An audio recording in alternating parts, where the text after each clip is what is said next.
സനതുണ്ടെന്ന് വിശ്വസിക്കുന്ന ചില ആളുകളും സനത് വേണമെന്ന് നേരത്തെ പറഞ്ഞത് മറന്നുപോയതാണ്. മുടികൾ സ്വഹാബാക്കളൊക്കെ അത് കിട്ടാൻ വേണ്ടി തിക്കും തിരക്കും കൂടി സംഘട്ടനം നടന്നു. സ്വഹാബാക്കൾക്കൊക്കെ അത് കിട്ടി. അത് കിട്ടിയത് സുന്ദരമായി സനത് വെച്ച് അതിന്റെ അവലംബം വെച്ചുകൊണ്ടാണ് ഈ മുടികൾ സൂക്ഷിച്ചു വരുന്ന എല്ലാ വിശ്വസ്ത കേന്ദ്രങ്ങളിലും സൂക്ഷിച്ചു വരുന്നത്. ഹസ്രത്ത് ബാൽ മസ്ജിദ് കേട്ടിട്ടില്ലേ നിങ്ങൾ? നെഹ്റുവിന്റെ കാലത്തൊക്കെ കുഴപ്പമുണ്ടാകുന്ന ബാൽ മുടീന റസൂലുള്ളാന്റെ കേസെന്ന വാക്കിന്റെ അർത്ഥം ഹസ്രത്ത് ബാൽ മസ്ജിദ് അള്ളാന്റെ റസൂലിന്റെ മുടി സൂക്ഷിച്ച സ്ഥലമാണ്. വെല്ലൂരിലെ ലത്തീഫിയ മദ്രസ അഷ്റഫുൽ ഖൽഖിന്റെ തിരുമുടി സൂക്ഷിച്ച സ്ഥലമാണ്. ഡൽഹിയിലെ പ്രസിദ്ധമായ ജുമാ മസ്ജിദ്, ഡൽഹി ജുമാ മസ്ജിദ് റസൂലുള്ളാഹിന്റെ മുടി സൂക്ഷിച്ച സ്ഥലമാണ്. ആദരവായ നബി തങ്ങളുടെ മുടി സൂക്ഷിച്ച സ്ഥലങ്ങൾ നമ്മുടെ ഇന്ത്യയിൽ തന്നെ അതിന്റെ വ്യക്തമായ അവലംബങ്ങളോടുകൂടെ അതാരിൽ നിന്ന് കിട്ടി, എവിടെ നിന്ന് കിട്ടി, എങ്ങനെ കിട്ടിയെന്ന് പരമ്പര മുറിയാതെ സനത് വെച്ചിട്ടാ സൂക്ഷിക്കുക. അല്ലാത്തത് വിശ്വാസികൾ കണക്കിലെടുക്കൂല, വിവരമുള്ളവർ കണക്കിലെടുക്കൂല.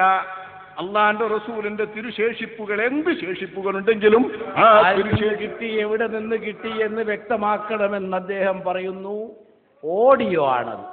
ഇത് നേരത്തെ വീഡിയോ പിടിക്കുന്ന കാലത്തിന് മുമ്പുള്ളതാണെന്ന് ചിത്രം കൊടുത്തതാണ്, കള്ളത്തരം കാണിച്ചെന്ന് പറയണ്ട. അദ്ദേഹം പ്രസംഗിച്ച ഓഡിയോ ആണ് ഇവിടെ കേൾപ്പിച്ചത്. ആ കാണിച്ച ചിത്രം അയാളാണ് പറയുന്നത് നിങ്ങൾക്ക് മനസ്സിലാക്കാൻ വേണ്ടിയിട്ടാണ്. നിഷേധിച്ചാൽ പിന്നെ പറഞ്ഞുതരാം. ഇപ്പൊ വ്യക്തമായി സനത് വേണം. പറഞ്ഞ സകല കാര്യത്തിന് 3 മണിക്കൂർ എത്രയാ പറഞ്ഞ ആ പറഞ്ഞ തികച്ചു മറുപടി മൂപ്പര് തന്നെയാണ് പറഞ്ഞു കഴിഞ്ഞു. പിന്നെ നമുക്ക് വേണ്ട ഇനി യാതൊരു മറുപടിയും അപ്പറയുന്നയാൾക്ക് ആവശ്യമില്ല. അത്ര കൃത്യമായി വേണം എന്ന് സമർത്ഥിച്ചു കഴിഞ്ഞിരിക്കുന്നു. ഇവിടെ കാണുന്ന ആസാറുകൾക്കൊന്നും സനദില്ല എന്ന് പറഞ്ഞിട്ട് വെല്ലൂരിലെ ലത്തീഫിയയുടെ മുടിയെയും മറ്റുമൊക്കെ പരാമർശിച്ചുകൊണ്ടുള്ള തർക്കങ്ങൾ നടക്കുന്ന ഒരു സമയം. ഇപ്പോഴത്തെ മുടിയൊന്നുമല്ല, കാരന്തൂരിലെ മുടിയല്ല, ഇപ്പത്തെയല്ല, അതിന്റെ മുമ്പത്തെ കാരന്തൂരിലെ മുടിയല്ല. ഈ 2 കാരന്തൂർ മുടി സംബന്ധിച്ചും അല്ല. നമ്മളെല്ലാവരും സനതുണ്ടെന്ന് വിചാരിക്കുകയും ബർക്കത്തൊടുക്കാൻ വെള്ളം കൊണ്ടുവരികയും ഒക്കെ ചെയ്യുന്ന ലത്തീഫിയയിലൊക്കെ മുടയെ സംബന്ധിച്ചു തന്നെ ഇതിനൊന്നും സനദില്ല എന്ന് ഇപ്പൊ വിചിന്തനത്തിൽ വായിച്ച അതേ നിലയിലുള്ള അഭിപ്രായങ്ങൾ പൊന്തി വന്നപ്പോൾ സ്നേഹം അള്ളാഹുവിന് വേണ്ടി മാത്രമായിരിക്കണം എന്ന ഒരു പ്രസംഗം പ്രസംഗിക്കുകയാണ്. നാദാപുരത്തെങ്ങാനുമാണ് ആ പ്രസംഗം. നാദാപുരത്ത് ഒരു ഉള്ളോട്ടൊരു സ്ഥലത്താണ് ആ പ്രസംഗം. ആ പ്രസംഗത്തിൽ അള്ളാഹുവിന് വേണ്ടി ആയിരിക്കണം നമ്മുടെ സ്നേഹവും കോപവും എന്നാണ് വിഷയം. ആ വിഷയത്തെ സംസാരിക്കുന്ന കൂട്ടത്തിൽ അള്ളാന്റെ റസൂലിനെ നമ്മൾ സ്നേഹിക്കുന്നത് അള്ളാഹുവിന് വേണ്ടിയാണ്. അതിൻ്റെ ഭാഗമാണ് നബിതങ്ങളുമായി ബന്ധപ്പെട്ട് പറയപ്പെടുന്ന ആസാറുകളെയൊക്കെ നാം സ്നേഹിക്കുന്നതും ആദരിക്കുന്നതും എന്നാണ് അവിടെ പരാമർശ വിഷയം വരുന്നത്. അക്കൂട്ടത്തിൽ ഇപ്പോൾ നബിയുടെ പേരിൽ കേൾക്കുന്നതും നബിയുടെ പേരിൽ പറയപ്പെടുന്നതുമായ ആസാറുകൾക്കൊന്നും സനദില്ല എന്ന ഈ വഹാബി, അതായത് ഇബ്നു തൈമിയ്യയുടെ നിലപാടിനെയും അതിനെ വെച്ചുകൊണ്ടുള്ള പ്രസംഗങ്ങളുടെയും പരാമർശം ഉദ്ധരിച്ചുകൊണ്ട് അതുമായി ബന്ധപ്പെട്ടുകൊണ്ട് നടത്തിയ പരാമർശമാണ് ഇപ്പൊ എൻ്റെ പ്രസംഗത്തിൽ എനിക്കെന്നെ മറുപടി ഉണ്ട് എന്നും പറഞ്ഞിട്ട് എല്ലാ കാസറ്റുക്കും കയറ്റി എന്ന് പറഞ്ഞ ഭാഗം.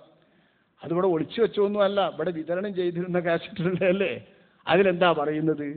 അള്ളാഹുവിൻ്റെ റസൂലിൻ്റെ മുടി എന്ന പേരിലോ ആസാർ എന്ന പേരിലോ ഏത് കാലത്ത് എന്താക്കിയാലും വിശ്വാസികൾ അതിനെ ആധികാരികമായി കണക്കിലെടുക്കുന്നത് എങ്ങനെയാ?